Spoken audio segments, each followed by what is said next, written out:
É uma honra imensa estar aqui hoje. Obrigado, meu irmão. Uma alegria muito grande. Queria agradecer a oportunidade dada pela SMEC, a professora Beatriz, sempre gentilíssima, o doutor Cavalcante, pela acolhida, pelo trabalho que tem sido feito aqui na SMEC. Para mim é uma honra imensa, um estado queridíssimo para mim, que tem uma trajetória, uma história jurídica fantástica.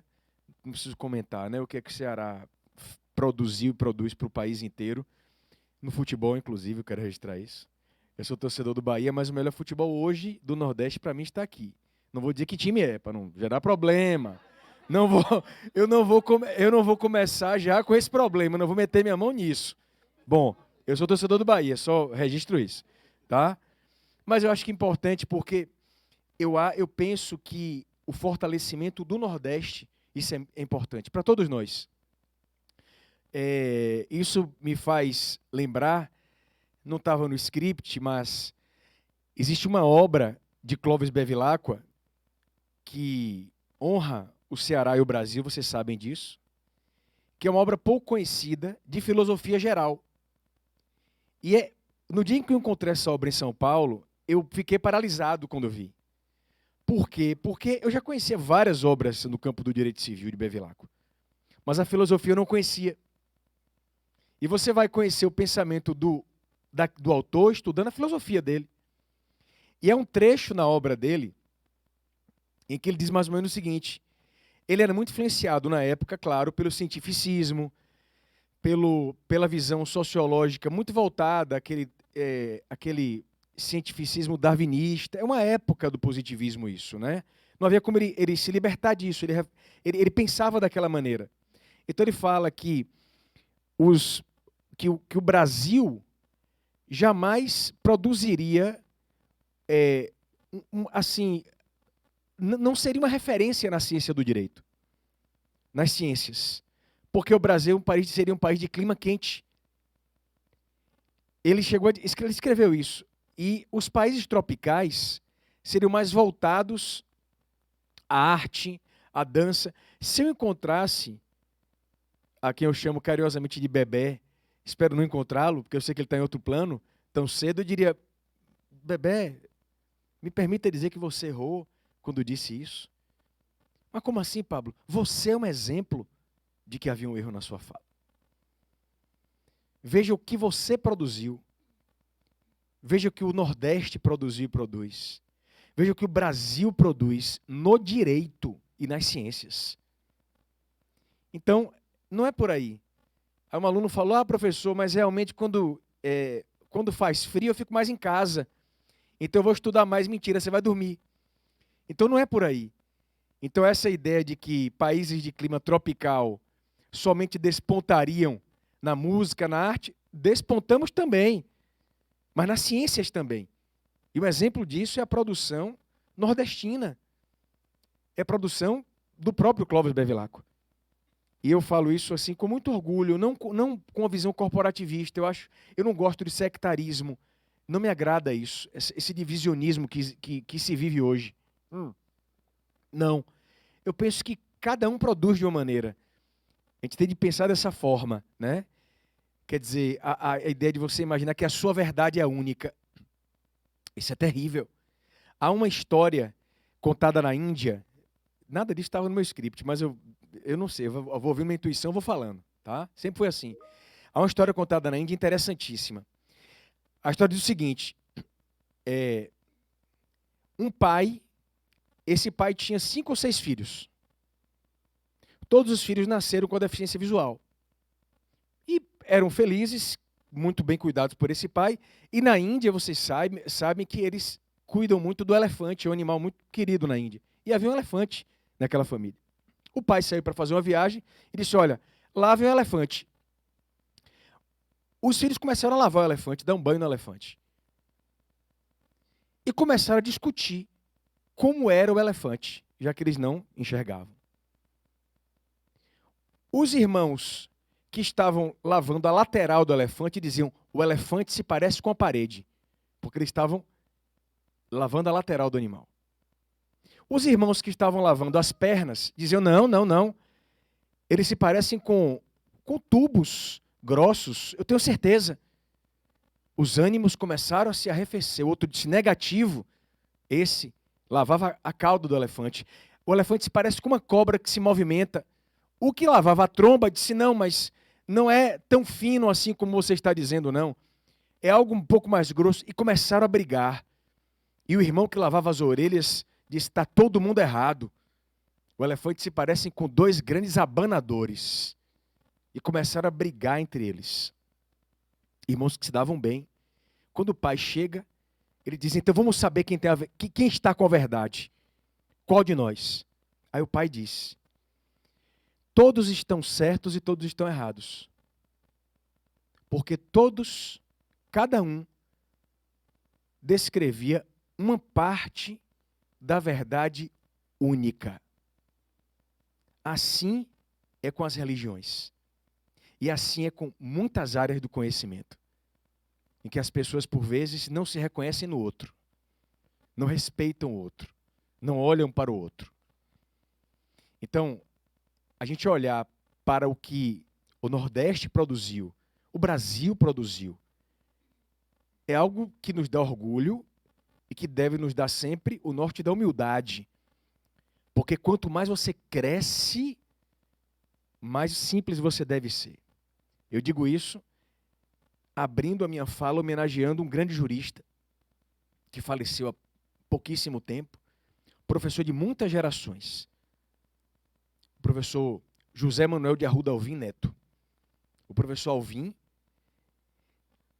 ele era um homem de um conhecimento, eu costumo dizer, horizontalmente verticalizado. Não há juristas mais como ele. Ele era um jurista de um quilate pontiano, conhecendo o direito horizontal e verticalmente. Impressionante. Impressionante. Um homem, doutor Cavalcante, que dominava línguas. Um homem, eu sempre me interessei pelo alemão, não sou fluente. Sofro há anos tentando estudar alemão. Sofrimento. Com certa alegria, mas sofrimento. Uma vez na casa do professor tinha um livro em alemão. Eu me interesso quando vejo algo em alemão e puxei o livro. Era em alemão gótico, eu empurrei de volta, não quero nem ver. Mas, professor, o que é que mais lhe encantava nele? O quilate intelectual, a sabedoria, a profundidade, o conhecimento absurdo do direito civil, processual, constitucional. Era absurdo. Não, era a humildade dele.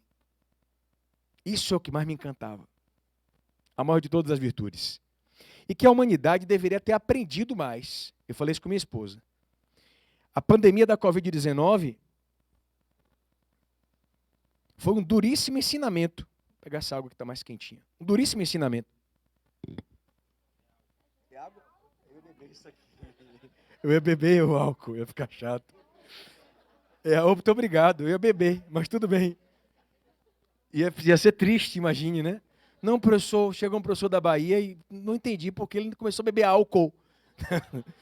A pandemia da Covid-19, obrigado, irmão, deveria ter sido um grande ensinamento para a humanidade.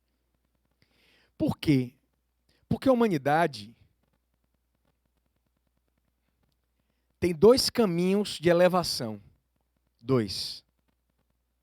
A sabedoria e o sofrimento. Ou você se eleva pela sabedoria, que não é essa sabedoria, não é isso aqui. Não é essa sabedoria. A sabedoria mais profunda não está nesse tipo de livro. Ou você se eleva pela sabedoria, ou você se eleva pelo sofrimento. Não tem jeito. Não tem jeito. É a lei. É a lei. Então vem a pandemia. A humanidade precisa se elevar. Tanto sofrimento. E aí, fim da pandemia, a humanidade entra em guerra. Como se não aprendesse nada.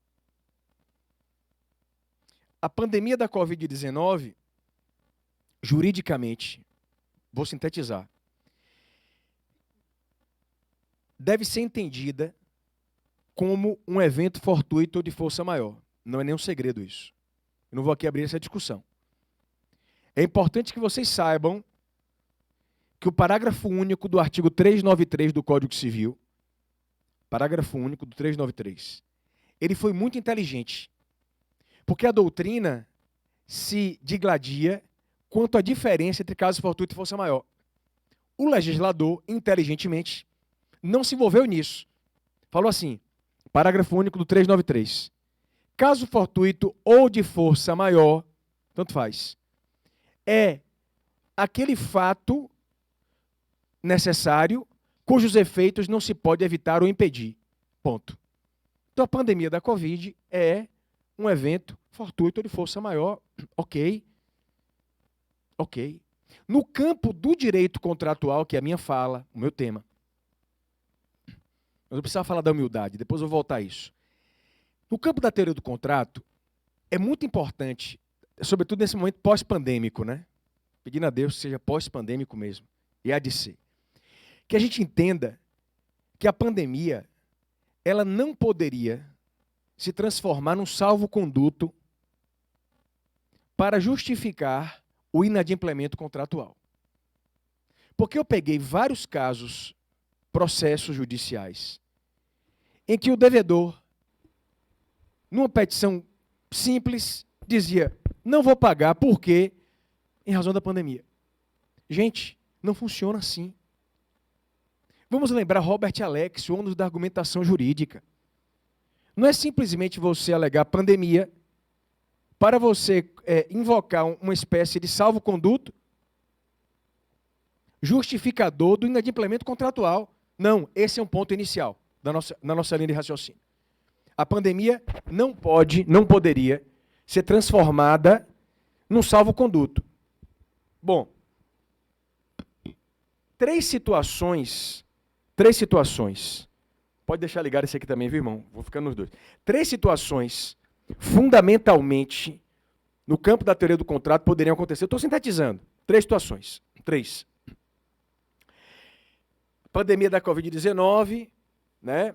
Houve uma lei no Brasil, a lei do RJET, a lei do regime jurídico emergencial transitório, que estabeleceu um marco inicial de aplicação da lei. Não vou falar sobre isso, não é o caso, mas fundamentalmente, no campo da relação contratual, três situações poderiam acontecer. A primeira, a pandemia da Covid-19 não gerou nenhum tipo de reflexo na relação contratual que você está analisando. Primeira coisa. Vou dar um exemplo. Eu sou servidor público, houve até um medo de que salários de servidores públicos seriam atrasados, não sei se vocês lembram disso, mas não aconteceu. Não aconteceu, no meu estado não aconteceu. Graças a Deus não aconteceu, ok.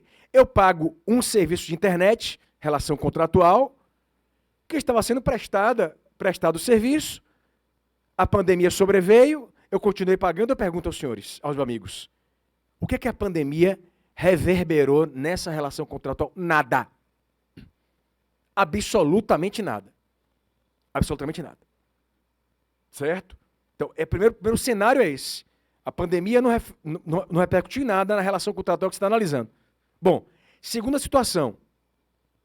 A superveniência da pandemia pode desembocar, e aconteceu, na impossibilidade absoluta no cumprimento obrigacional de um contrato. Isso aconteceu também. Vou dar um exemplo. Pessoas que compraram pacotes de viagem, lua de mel. Gente, desesperador. Você gastou aquele dinheiro, você cumpriu, caracterizando, em algumas situações, chamado Anticipated Breach of Contract, a quebra antecipada do contrato. A pandemia fechou os aeroportos, lembram disso? E aqueles pacotes de lua de mel ficaram impossibilitados. Então, a superveniência da pandemia também desembocou em situações de impossibilidade absoluta, fortuita, no adimplemento contratual. Está todo mundo entendendo isso aqui? Lembro que foram aprovadas duas leis, a 14.034, um pacote para aviação civil, e a 14.046, agência de turismo. Lembram disso, né? Minha palestra, obviamente, não vou revolver isso. O fato é que comigo aconteceu um episódio interessante. Eu tenho duas filhas gêmeas, eu confesso que eu estou errado. Já falei isso várias vezes, até na live falei isso. Acho que é minha culpa que me fez falar várias vezes isso. minhas filhas nasceram e eu nunca viajei só com minha esposa. Eu sei que eu estou errado, não precisa dizer. Não precisa dizer. Mas, professor, filho cresce, eu sei. Já estou entrando na pré-adolescência, eu já sinto que eu já não tenho a importância de antes, o papai. Não é como antes. Não está igual, né? Então, eu disse minha esposa ressentida com isso. 2020, mais ou menos. Aí eu disse a ela, ó, eu recebi um convite para ministrar uma palestra na Espanha, fato verídico, pela Academia Brasileira de Direito Civil, e vou levar você, só nós dois. Pense numa mulher feliz, era minha esposa. Pense numa pessoa que, sabe, felicidade, ela ama viajar. Eu sou muito caseiro. Eu só viajei, saí do país por causa dela. Eu acho que se não fosse minha esposa, eu morava com minha mãe ainda. Minha esposa ficou transformada de alegria. Eu paguei um pacote, veio uma promoção numa companhia que eu não vou dizer o nome, com preço ótimo, paguei à vista, paguei hotel, tudo lindo, pandemia. Eu não viajei. A pandemia desembocou numa impossibilidade absoluta, também. Esse é o cenário 2. O cenário 3, a superveniência da pandemia, em alguns casos, não resultou na impossibilidade absoluta do cumprimento da obrigação, não, mas num desequilíbrio contratual. O contrato não se impossibilitou, mas houve a onerosidade de uma das partes. Exemplo clássico, o contrato envolvendo prestação de serviço com as escolas educacionais. Lembram disso? Aquela discussão de que eu não tenho de pagar o mesmo valor, porque agora as aulas estão parcialmente digitais. Lembram disso ou não lembram? Lembram? Aí vem a discussão sobre teoria da imprevisão, que o STJ, não é tema meu de hoje, tem uma decisão relativamente recente, não permitindo a revisão do contrato, porque não ficou provado o desequilíbrio. Então, fundamentalmente, é o que aconteceu durante a pandemia, no campo contratual. Estou sendo objetivo, neurose de clareza, como gosto de dizer, né? Dando uma visão geral. Bom, mas, professor, e agora? E nesse momento pós-pandêmico, o que você pode, professor Pablo, dizer? O que é que sobrou para a gente aqui agora? O que é que nós temos? A vida começando a voltar ao normal, os eventos voltando a acontecer, né? O contato com as pessoas, alguns hábitos não podem desaparecer, lavar as mãos, obviamente, mas veja o contato, a vida começa a voltar ao normal, ela começa, e as relações contratuais, eu posso dizer que há um reflexo pandêmico, na minha opinião. Há um reflexo pandêmico. Por exemplo, eu destaquei algumas perspectivas aqui. Eu percebi um ajustamento ou uma acomodação do direito positivo à realidade pós-pandêmica. Então você tem leis que foram editadas durante a pandemia e logo após. É porque é difícil dizermos quando acabou e quando passamos a viver após a pandemia. É difícil. Não há como você dar um recorte didático preciso aqui. Mas você vê que há leis que demonstram ter havido um ajustamento ou uma acomodação do direito positivo em alguns pontos. Dei alguns exemplos, já dei. A lei do pacote da aviação civil, a lei que cuida das agências de turismo, de cultura, a lei do superendividamento, que já estava sendo gestado, aqui vai um trabalho fenomenal da professora Cláudia Lima Marques, mas a lei do superendividamento vem no momento pandêmico, pós-pandêmico, em boa hora, em que há muitas pessoas superendividadas. Muitas pessoas.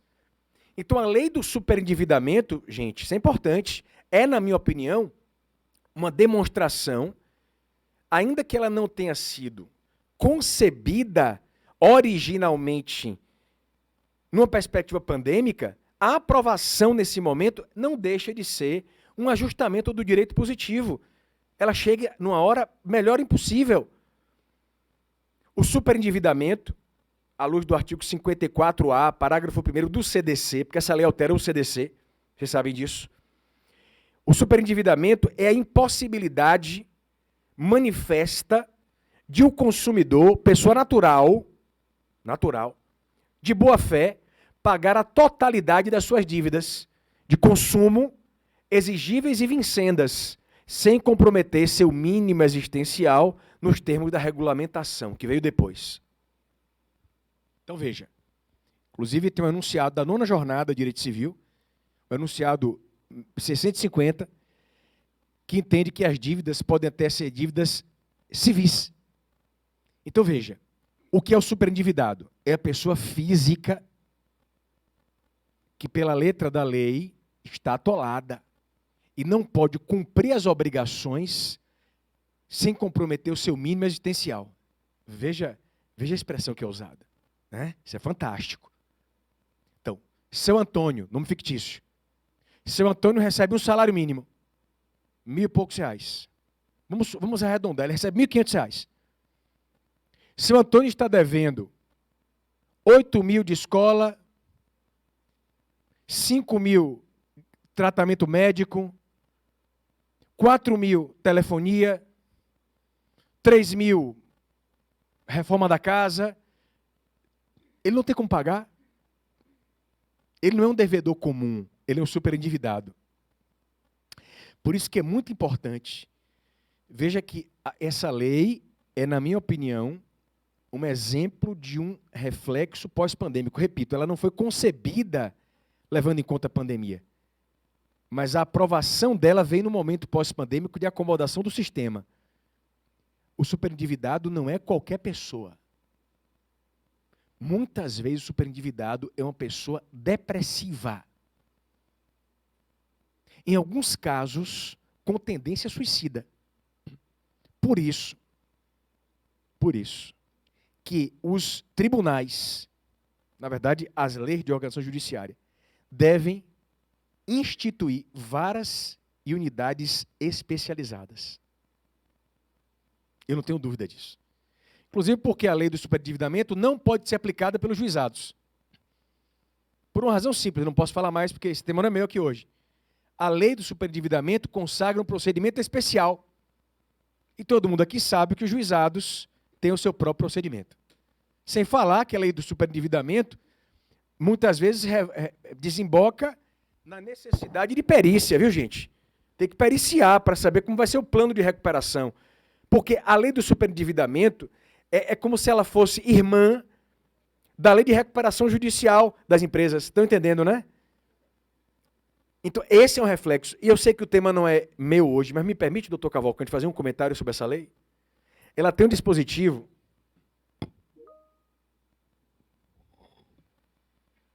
que eu acho sensacional. Ela altera o Código de Defesa do Consumidor para consagrar um parágrafo 4º ao artigo 54F, dizendo o seguinte: a invalidade ou ineficácia do contrato principal implicará de pleno direito a do contrato de crédito que lhe seja conexo. E aí vem, vou traduzir isso aqui. Você vai comprar um carro, seu sonho é aquele carro. Tem gente que adora carro. Graças ao bom Deus, não é a minha fascinação. Tem gente que eu respeito. Pô, professor, eu amo carro. Beleza, eu não critico ninguém, acho legal. Né? Tem gente que gosta de lancha, tem gente que gosta de cavalo, são hobbies caros, inclusive. Eu não ligo tanto para carro, eu gosto de capinha de celular. Eu não sei porquê, cada um tem... Graças a Deus eu gosto de capinha de celular. Eu amo capinha de celular. Quer me deixar feliz? Professor, uma capinha de celular. Felicidade. Eu não sei dizer porquê. Aí você vai comprar o carro. Você chegou na concessionária, o carro está aqui. E é legal, carro novo, né? Bacana. Quanto custa, senhor? 100 mil. Beleza. Eu só tenho 40. Não tem problema, senhor Pablo. Um minutinho só. Aí se aproxima o preposto de quem? Da financeira. É ou não é? Ele oferece financiamento, nada demais. Beleza. Eu comprei o carro e financiei o veículo. E geralmente a garantia usada é a garantia fiduciária. Beleza. 2 meses depois, o carro está imprestável. Um defeito. Eu ajuizo uma demanda para discutir, eu quero a rescisão do contrato, a resolução do contrato, meu dinheiro de volta. O banco olha para mim e diz, não tenho nada a ver com isso. Eu financiei. Esse dispositivo tratando dessa coligação contratual, que é um fenômeno contratual, deixa claro que se o contrato principal, isso é bom saber, se o contrato principal, que é da compra do veículo, cair, o juiz aqui em Fortaleza entendeu que realmente o vício havia, desfez o contrato, vai devolver o carro e pegar esse dinheiro. O contrato conexo de garantia de crédito cai junto. E vai caber ao banco cobrar da concessionária. Não de você. Então, eu anotaram qual é o parágrafo desse artigo? 54F. Anota. Isso é bom. Então, veja, são dispositivozinhos que a gente vai... 54F, parágrafo 4º. Então, primeiro reflexo que eu vejo nessa pós-pandemia é uma certa acomodação do sistema, né?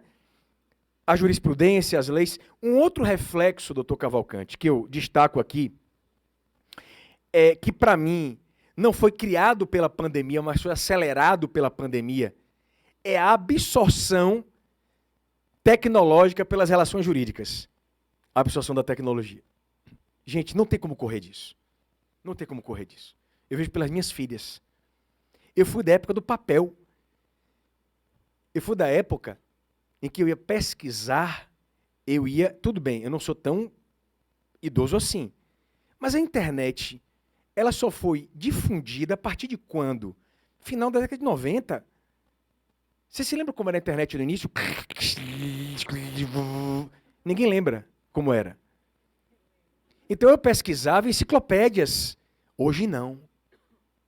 A escola das minhas filhas é certificada pela Apple, sei lá o quê, é digital, é material escolar. Eu acho engraçado.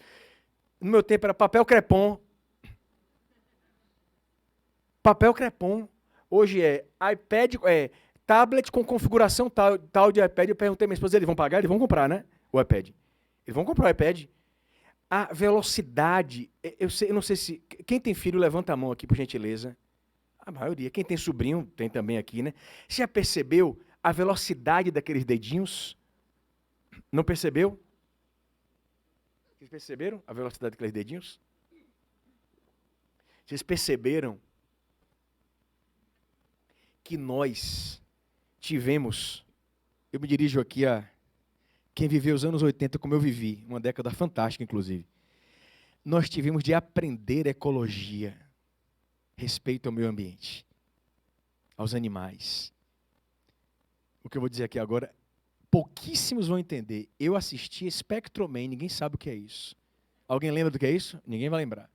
E que o mote do seriado da década de 70, 60 era o meio ambiente. Nós aprendemos a respeitar. Essa galerinha nova, essa geração digital, tem isso dentro deles. Eu tenho 2 filhas gêmeas. Uma delas é muito danada. Acho que vou fazer direito, não tenho certeza. Eu não tenho certeza, mas eu acho. Né? Não que eu queira. Eu quero alguém para atualizar meus livros, mas tudo bem. Ela estava comigo pequenininha na rua, 5 anos. Uma pessoa jogou um papel no chão. Criança não tem filtro. Papai, este homem é mal educado, não é? Eu falei, minha filha, venha para cá. É de dentro isso. Então, um segundo efeito, além dessa acomodação do direito positivo, é a absorção da tecnologia pelas relações jurídicas. Professor, a pandemia criou isso? Não, acelerou. Eu participei de um painel internacional com juízas, uma juíza na Espanha, uma da Costa Rica, muito interessante o painel do qual participei, tem 1 ano ou 2, uns 2 anos. E todas, na mesma linha, disseram mais ou menos que a tecnologia aplicada aos processos eletrônicos teve, na pandemia, um acelerador. Nós vimos isso aqui no Brasil. Nós vimos isso aqui no Brasil. Então, um segundo efeito que eu trago é esse. Eu percebo essa absorção tecnológica. E dou alguns exemplos aqui. Exemplos. A lei do SERP, a lei que consagrou o Sistema Eletrônico de Registros Públicos, 14.382. Todo mundo conhece a lei do SERP, Sistema Eletrônico. O registro público hoje, ele foi uma revolução por conta da tecnologia. Outro exemplo, além da lei 14.382, a lei 14.309, que alterou o Código Civil para estabelecer as assembleias eletrônicas. No condomínio. Não existia isso. Tem coisa melhor do que uma assembleia eletrônica? A assembleia de condomínio, com exceções, é uma das coisas mais insuportáveis da Terra. Professor, eu digo coisa insuportável, assembleia de condomínio.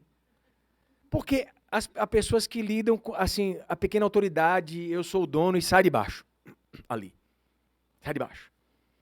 Então, a assembleia eletrônica, professor, mas o que é inseguro? A assembleia eletrônica, a tecnologia absorvida, gravado pelo Zoom, muito mais seguro do que aquela ata que o pobre do secretário vai escrever, um condômino escolhido, e que depois ninguém, tem erro, tá? Não foi isso, não falei aquilo. Um outro exemplo da absorção da tecnologia pelas relações eletrônicas, se o doutor Cavalcante e a doutora Beatriz me autorizarem, esse não é no campo contratual, nem no campo das pessoas jurídicas, no campo de família.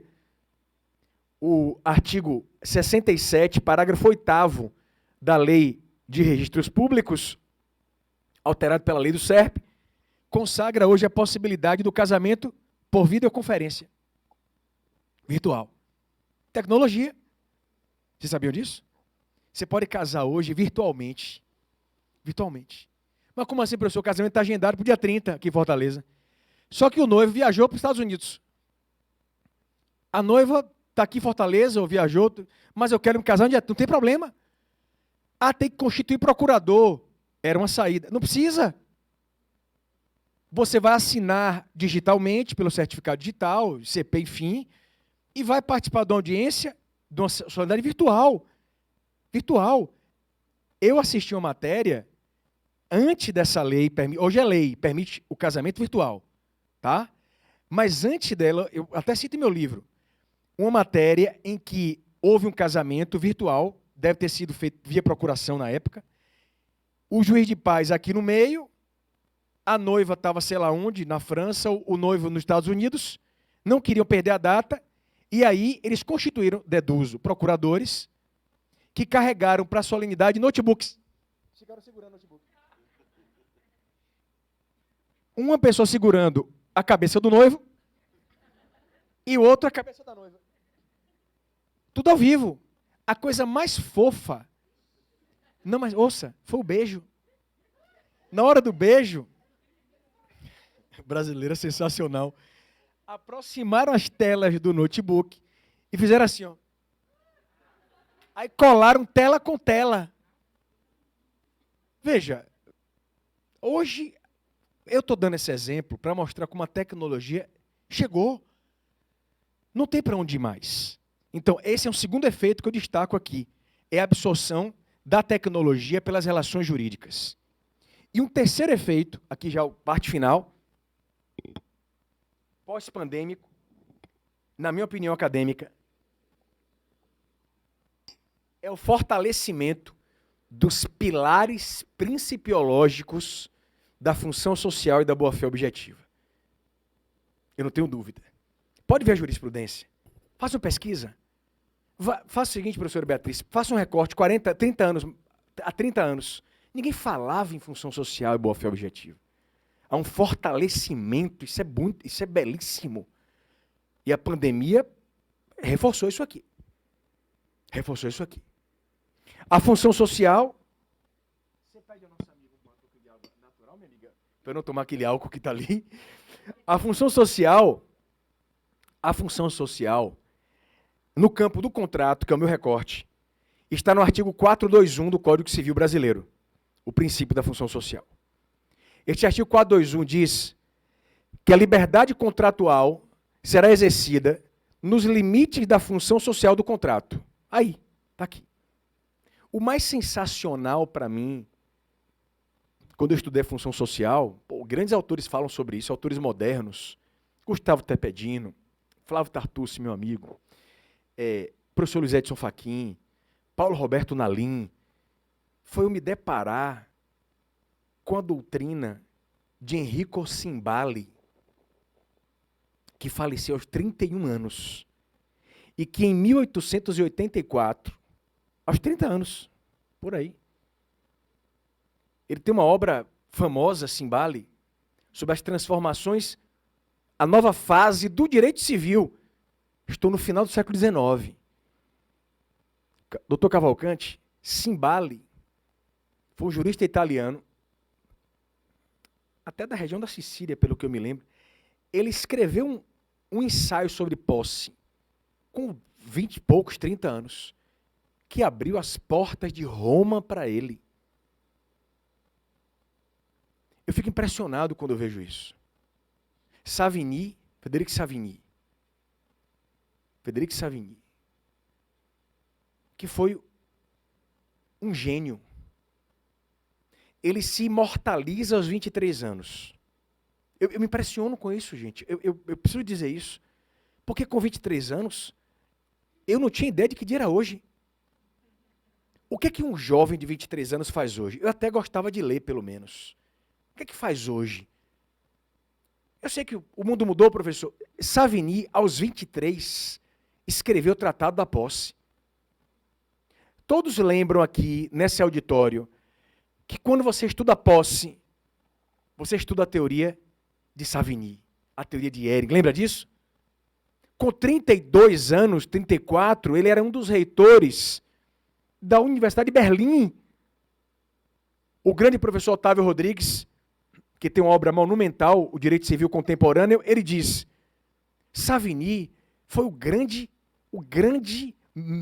grande mente do método. O método, antes de Savigny, não existia. Depois tudo se forma, depois de Savigny. Então Cimbali, com 20 e poucos anos de idade, escreve, no final do século XIX, eu anotei isso aqui, eu tenho o livro dele, eu encomendei pela Amazon Internacional.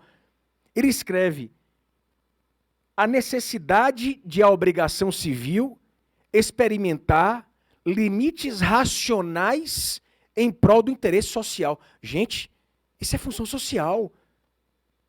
No final do século XIX. Eu tenho esse livro em minha casa. Eu preciso compartilhar isso, não posso guardar para mim. Pense bem, porque hoje é fácil falar. A função social, ela limita a liberdade contratual. Vou dar um exemplo, né? Vou dar um exemplo, bem simples, para você pegar a função social. Bem simples. Contratos de plano de saúde. No passado, era comum haver uma cláusula estabelecendo um prazo de internamento na UTI. O sujeito ficava na UTI, estava lá internado no hospital, acabou o prazo, amigo, acabou o prazo. O cara na maca, acabou o prazo. Veio o STJ, editou uma súmula, 302, isso é abusivo. O que fundamenta isso? A função social, que limita a liberdade contratual. Está entendendo? O valor do direito, defesa do consumidor está sendo agredido. Então eu tenho a impressão de que a pandemia fortalece isso. Fortalece. Um exemplo simples. Eu dei uma entrevista, eu escutava uma rádio, quando uma pessoa ligou para a rádio, durante a pandemia, dizendo: olha, eu estou super endividado, desesperado, assumi uma dívida num financiamento, paguei quase tudo, 95% da dívida. Não consegui pagar o finalzinho. Vou perder tudo que eu tenho? A pandemia, eu não posso falar nisso hoje, oh Deus. A pandemia fortalece a percepção, à luz da função social, da teoria do adimplemento substancial. Que é uma teoria belíssima. A teoria do adimplemento substancial, a história que contam, né, é a seguinte. É uma referência que dão, né? Você encontra na internet. Um sujeito, século XIX, foi contratado para levar uma carga, uma mercadoria, via navio, da Jamaica até a Inglaterra. Era um contrato de transporte. Obrigação de entregar na Inglaterra a carga. Cutter versus Powell. Ele pega a carga e vai viajando no Atlântico. Atravessa o Atlântico. Quando está para chegar na Inglaterra e entregar a carga, o transportador, ele morre no navio. Não sei de que ele morreu, coitado. O assistente dele pega o navio e vai até o final. Faltava só um pedacinho para concluir a viagem. A viúva do falecido chegou para o contratante e falou assim: seu fulano, bom dia. Meu nome é dona fulana. Meu marido foi contratado pelo senhor para entregar a carga aqui na Inglaterra. Pô, ele trouxe até vou chutar, 5 milhas e morreu. Não é justo que o senhor não me pague nada. Não é justo que o senhor considere resolvido o contrato quando o descumprimento obrigacional é diminuto. É o que sustenta a teoria do adimplemento substancial. Não se deve considerar resolvida a obrigação quando o descumprimento obrigacional for insignificante. Tem jurisprudência da STJ, eu não vou falar sobre isso porque eu dou uma aula só sobre isso. Mas há, por exemplo, um julgado do STJ, é interessante, doutor Cavalcante, em que o sujeito contratou um leasing, pagou 31 de 36 parcelas e pagou ainda o VRG, o valor residual garantido. Faltou só isso aqui, não conseguiu pagar. O banco pimba, resolução do contrato, reintegração de posse. O ministro falou não. Não pode desfazer esse contrato não, porque houve adimplemento substancial. Está claro, doutor, é isso? O descumprimento obrigacional foi ínfimo.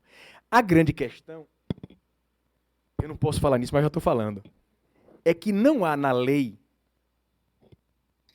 um patamar para você calcular o que é descumprimento insignificante. Não há. Depende do que o juiz vai entender.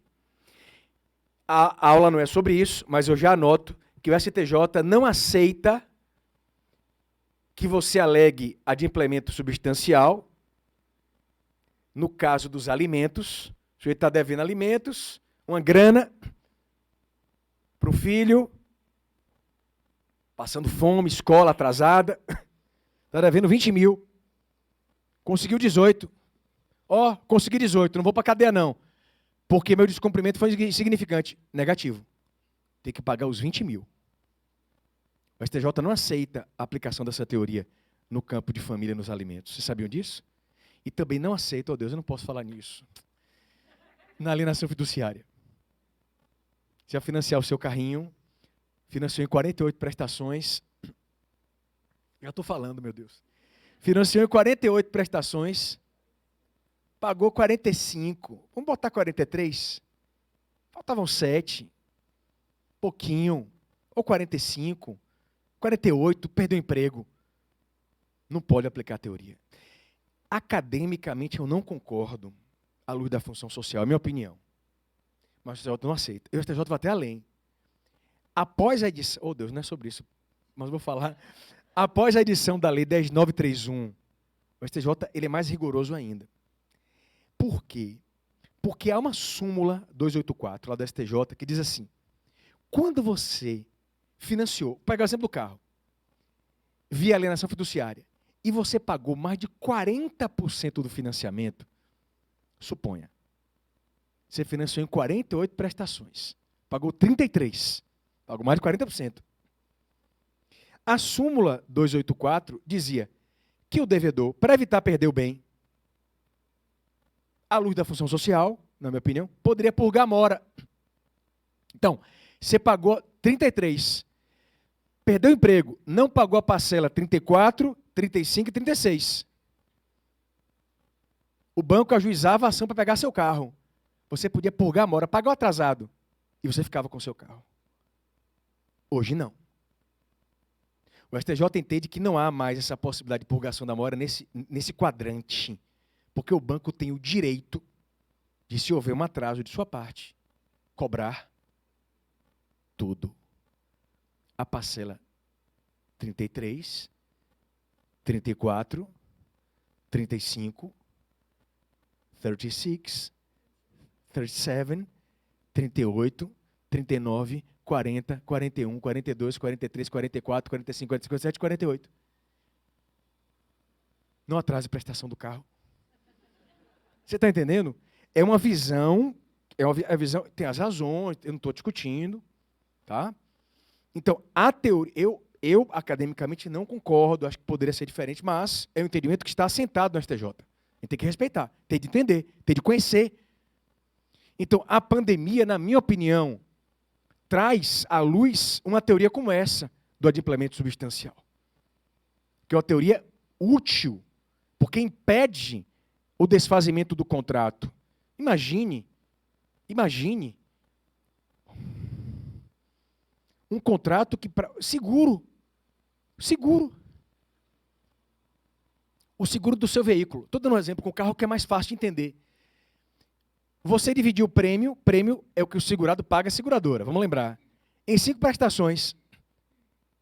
Pagou a primeira do seguro do seu carro, a segunda, a terceira, a quarta, não pagou a quinta. Esqueceu. E você foi sair no dia dos namorados. Neste dia roubaram seu carro. Pela letra do Código Civil, havendo mora do segurado, não tem direito à indenização. Pela teoria do adimplemento substancial, ele tem direito. Porque o descumprimento foi insignificante. Há um outro argumento em seu favor. O cancelamento da apólice não se deve dar automaticamente. O segurado tem de ser comunicado à luz do dever de informação derivado da boa-fé objetiva. Leistung nach Glauben. E um outro recorte, já finalizando, da boa-fé, esse talvez o mais importante, e que ganha contornos atuais, e que ganha força nesse momento pós-pandêmico, é, na minha opinião, o fortalecimento das chamadas funções reativas da boa-fé objetiva. A boa-fé objetiva, que tem raiz no Código da Alemanha, parágrafo 242 do BGB, a boa-fé objetiva no campo contratual está no artigo 422 do Código Civil, no campo contratual, 422. E da boa-fé objetiva derivam figuras parcelares. Dentre elas, eu destaco só uma, não posso falar porque é um tema gigante, que é a regra proibitiva do venire contra factum próprio. A força disso aqui é sensacional. A utilidade do venire é belíssima. Não só no direito privado. Há um texto de um procurador, Tiago Fonseca, da Fazenda, muito bom, em que ele dá um exemplo que o STJ aplicou o venire no campo tributário. Não foi o único exemplo. No campo, alguém aqui hoje tributário aqui, posso dar um exemplo tributário fiscal para vocês aqui? Olha só, um contribuinte foi enquadrado pelo Ministério da Agricultura numa categoria X, de produtor de sementes. Esse enquadramento dava a ele um regramento tributário mais favorável de imposto de renda. Beleza. O Ministério que enquadrou ele ali está pagando o postinho dele certinho. Está claro isso, gente? Veio a Receita Federal, olhou, não, isso aqui está errado. Não concordo, não. A categoria dele não é essa. Não é a categoria, exemplo, A, é a categoria B. Autuou o contribuinte. A STJ falou, negativo, não pode. Porque não pode a União, porque é a União, né? Atuar em detrimento da regra que proíbe o comportamento contraditório, porque viola a boa-fé. Se a União, estão entendendo, né? Enquadra ele na categoria A, fundamentadamente, não pode querer depois enquadrá-lo na B, para a tributação mais gravosa. A cláusula geral de boa-fé, da qual deriva o venire, é poderosíssima. Poderosíssima. Poderosíssima. E eu não posso avançar, mas você poderia falar em suprécio, surrexio, tucuoque, já usei isso em processo meu. Quando o advogado levanta isso num processo, minha lágrima cai de emoção. O tucuoque, que é um pedaço de uma expressão em latim, né? Tucuoque brutus filii. Quando Júlio César ele é assassinado por Brutus, que era um filho afetivo dele, né? Ele é apunhalado, conta a história que com a faca aquele tucuoque, até tu, ele surpreso. O tucuoque, que dialoga com o venire, é um desdobramento da boa-fé que quer impedir na relação contratual o ineditismo. Uma parte não pode pegar outra de surpresa.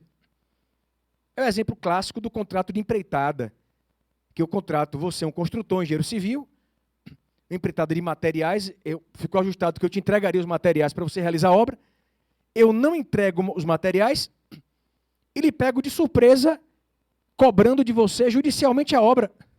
Estou violando o tucuoque, que impede o ineditismo. Eu sempre que falo isso, não tenho como nome. Quem me segue no Instagram vai lembrar. Eu cheguei na universidade, segunda chamada, todo professor odeia segunda chamada, com algumas exceções. Não gosta. Por segunda chamada, o cara está doente, tem de fazer, né? Às vezes não é doença. Não é, gente? Vamos ser sinceros? Não é. O aluno chegou, esse eu acho que não estava doente, beleza, segunda chamada. Eu fiz assim, prova oral. Eu não sou professor Durão, mas nesse dia eu falei, vou fazer uma coisa mais, prova oral. Ele ficou, professor, tá? Ele ficou, sentou. Aí eu olhei para ele e pensei, vou fazer uma pergunta de algum detalhezinho que... Tucoque, conceito, fundamentos, tratamento jurídico. Ele fez assim, professor Pablo, Tucoque, é o que o senhor está fazendo comigo agora, porque me pegou de surpresa. Eu imaginei que a prova era escrita e ia ser oral. Eu falei, começou tirando 9. Mas não vai nessa onda de responder assim para qualquer professor não, viu? Eu disse a ele. Quer dizer, ele absorveu a ideia. Essa é a grande questão. Swami Sirikiteshvara foi um dos... Não tenho como descrever o que foi ele. A estatura espiritual e filosófica dele. Um dos maiores sábios da Índia, mestre de Paramahansa Yogananda. Ele, claro, dizia isso, se referindo a outro tipo de conhecimento, o verdadeiro. Ele dizia, um conhecimento, ele não é aprendido quando é decorado, ele é absorvido pelos átomos. Os rishis da Índia, eles não estudam as escrituras como nós estudamos aqui os livros, lendo de forma corrida, decorando. Eles leem um trecho e param para meditar durante algumas horas. É a absorção daquele conhecimento. Claro que eu estou me referindo a outro tipo de conhecimento aqui. Mas esse aluno captou a ideia. Ele captou a ideia. E eu que comecei fazendo referência à humildade, e o professor Arruda Alvim, eu vou encerrar com essa ideia. O professor Alvim, quando eu me submeti ao mestrado, à prova do mestrado, ele me fez uma pergunta sobre boa-fé. Ele falou, Pablo, fala-se tanto em boa-fé objetiva, e a boa-fé subjetiva? Como é que você dialoga a boa-fé objetiva com a boa-fé subjetiva? Como é que se dá isso, esse encontro? A boa-fé objetiva é uma regra, é uma cláusula geral. A objetiva. É uma cláusula geral. Tá? Tem natureza normativa, se não principiológica. A boa-fé subjetiva, ela é interna, ela é psicológica, está dentro de você. Exemplo, o possuidor de boa-fé é aquele que ignora o vício da posse. É a boa-fé subjetiva. E eu me deparei com uma situação em que o aluno me fez uma pergunta e que eu vou transmitir a vocês, para que vocês sintam e percebam a dificílima arte de julgar. Porque julgar é muito difícil. Mais de uma vez na minha profissão, advogados em audiência bateram em meu ombro, falando, doutor Pablo, não queria estar em seu lugar para julgar esse caso. Por quê? Porque, para mim, eu não vejo com glamour, é sofrimento. Por quê, professor? Porque eu não quero ser injusto, mas vou ser em algum momento, porque eu não sou infalível. Eu sofro com isso, falo com minha esposa direto. Você escolheria magistratura novamente? Não sei, eu gosto do que eu faço. Mas o nível de pressão, não só pela realidade atual, é muito grande. E é minha própria cobrança. E eu me coloco, já que eu falei da boa-fé subjetiva, no momento em que a sensibilidade é algo tão necessário, no lugar da ministra Nancy Andrighi, que para mim é uma referência. Eu tenho admiração por muitos ministros do STJ. O ministro Nancy, o ministro Salomão, é um grande civilista, um homem admirável. O ministro Moura Ribeiro, o saudoso ministro Paulo de Tarso Sanseverino, dedico essa fala a ele. O saudoso ministro, o ministro Marco Buzzi, Belize, temos grandes ministros lá, não tenho como elencar todos para não cometer a falha de esquecer algum. A ministra Nancy, eu fico imaginando o sofrimento dela quando julgou o caso noticiado em dezembro de 2020, intitulado Longo Período de Vínculo Socioafetivo não impede a desconstituição da paternidade fundada em erro induzido. Você vai entender porque eu estou falando sobre isso. Eu vou conectar com a boa-fé. A existência de um longo tempo de convivência socioafetiva no ambiente familiar não impede que, após informações sobre a indução em erro no registro dos filhos, o suposto pai ajuize uma ação negando a paternidade. E sendo confirmada a ausência do vínculo biológico, o juiz acolhe o pedido. Foi um dos piores casos que eu vi na minha vida. Um sujeito com 2 filhas, eu me coloquei no lugar dele. Eu tenho 2 filhas. E elas com a idade que as minhas filhas mais ou menos têm. Ele criava as filhas, pai das crianças, vida que segue. Alguém dizia a ele, deduzo, fulano, são suas filhas mesmo, rapaz? E a vida vai seguindo. Um dia ele resolve fazer o DNA. E não eram suas filhas. Bom, o mais doloroso vem agora. No dia em que ele recebe o resultado, a partir daquele dia, ele rompe completamente o contato com elas. Completamente. Ingressa com ação para desconstituir a paternidade, processo que leva 6 anos para chegar no STJ. A ministra fez assim, veja como é difícil julgar, ela fez assim, eu não tenho o que fazer. Se eu mantiver a paternidade, é uma ficção. E aí um aluno pergunta, mas Pablito, professor, e a boa-fé daquelas crianças? E a situação na perspectiva da... Eu tenho certeza de que isso passou na mente da ministra. Mas eu entendo a dificuldade do julgamento, o sofrimento de julgar. Professor, e se fosse com você? É difícil. Pode só hipócrita eu lançar algum tipo de argumento retórico aqui. Mas eu me conhecendo, eu não sei se eu pedir o divórcio. Talvez. Não sei. Isso eu não vou dizer. Agora, eu não abriria a mão da paternidade delas. Eu. Uma pessoa, o senhor, me permite uma expressão, mas está gravando, né? O senhor foi traído, eu falo uma expressão que é muito usada no Brasil. Eu falei, eu sei, eu vou carregar essa dor. Eu vou carregar essa dor. Mas é difícil dizer, você não está naquele momento, eu sei. Não há como. Não há como. Mas o fato julgado é que no momento em que ele sabe, ele rompe completamente o contato com elas. E segundo a ministra, tornar-se-ia uma ficção. E a boa-fé é subjetiva, professor? Eu fico imaginando o dano colateral que eu tenho certeza de que a ministra sofreu com isso. Tenho certeza. Porque ela é uma pessoa sensibilíssima. Eu não queria julgar esse caso. Eu não queria julgar esse caso. Postura, professor, tem que ter humildade de reconhecer as nossas limitações. Juiz não é Deus. Todo ano eu mudo o final da minha palestra. Esse ano eu mudei. Mas esse final é o mesmo do ano passado, porque, já que eu comecei com humildade, eu vou terminar com ela. No ano passado, eu terminei fazendo uma homenagem a um filósofo que eu admiro muito, o professor Clóvis de Barros Filho. Vocês conhecem ele? Ele é diferenciadíssimo. Você precisa ouvir o professor Clóvis falando sobre fé. É algo belíssimo. Algo belíssimo. Numa entrevista perguntaram, mas... E quando dizem, o senhor tem fé, mas é filósofo? Filósofo que tem essa ideia, né, de que a grande questão é que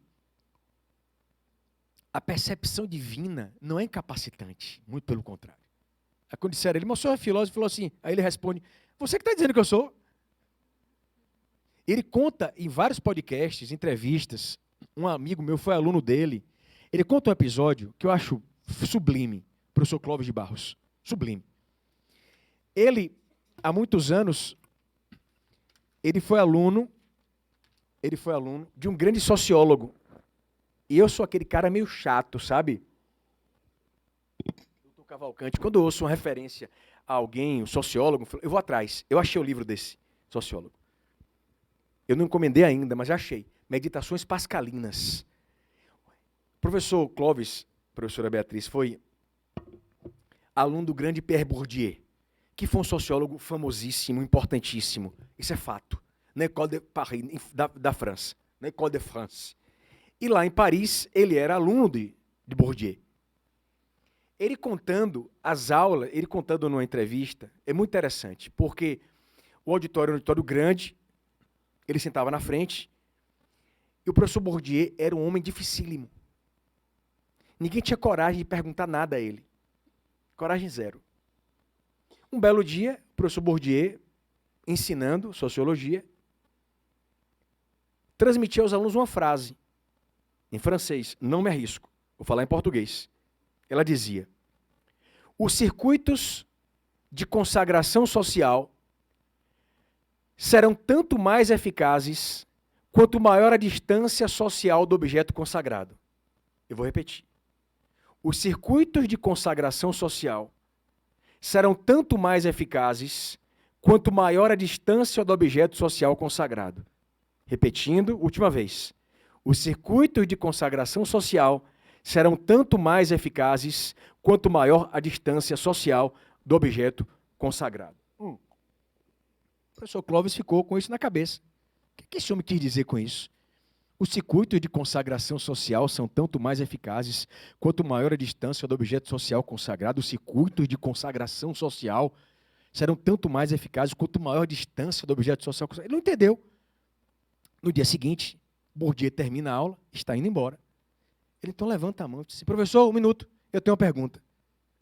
Nessa hora, todos pararam para ouvir, porque ninguém perguntava ao homem. Tinha que ser um brasileiro fazendo isso. Ele fez assim: não entendi o que o senhor falou na última aula. O professor voltou e falou: o senhor não entendeu o quê? O que o senhor disse? Que os circuitos de consagração social são tanto mais eficazes quanto maior distância do objeto social consagrado. Não entendi essa frase. Aí Bourdieu fez assim: eu vou explicar para o senhor. Um dia, você vai escrever um livro e você vai receber 3 elogios. Um de sua mãe, um de seu melhor amigo e um de um professor de uma faculdade que você não conhece. Qual dos 3 lhe eleva mais? Ele pensou: não posso errar, meu Deus. Não posso errar. Ele falou: bom, o do professor que eu não conheço. Claro. Claro. O colega é suspeito. A mãe, mais ainda. Mais ainda. Mas qual elogio de menor eficácia possível? O da mãe? Não. O autoelogio. De pessoas que confundem o necessário amor próprio com a alimentação do ego doentio, que infelizmente dialoga com a vaidade, que é o maior dos males de toda a humanidade. Mais do que nunca, o sofrimento pandêmico nos ensina que é preciso olhar com humildade para fora de si e perceber o outro. Isso é aplicar, veja bem, durante anos eu busquei alguém que me explicasse o que é dignidade da pessoa humana, o que é respeito à dignidade humana, até que lendo Karl Lahrens, que foi um gênio, até sobre imputação objetiva, aquele homem escreveu. Ele dizia: respeitar a dignidade humana é respeitar a dimensão existencial do outro. E isso significa aplicar concretamente a dignidade humana. Dignidade da pessoa humana não é só um argumento retórico para peças processuais, não. É uma filosofia de vida. Porque todas as demais virtudes têm na humildade sua bússola, sua virtude preceptora. E isso eu tenho certeza absoluta de que o direito ele não ensina. Muito obrigado, meus amigos do coração.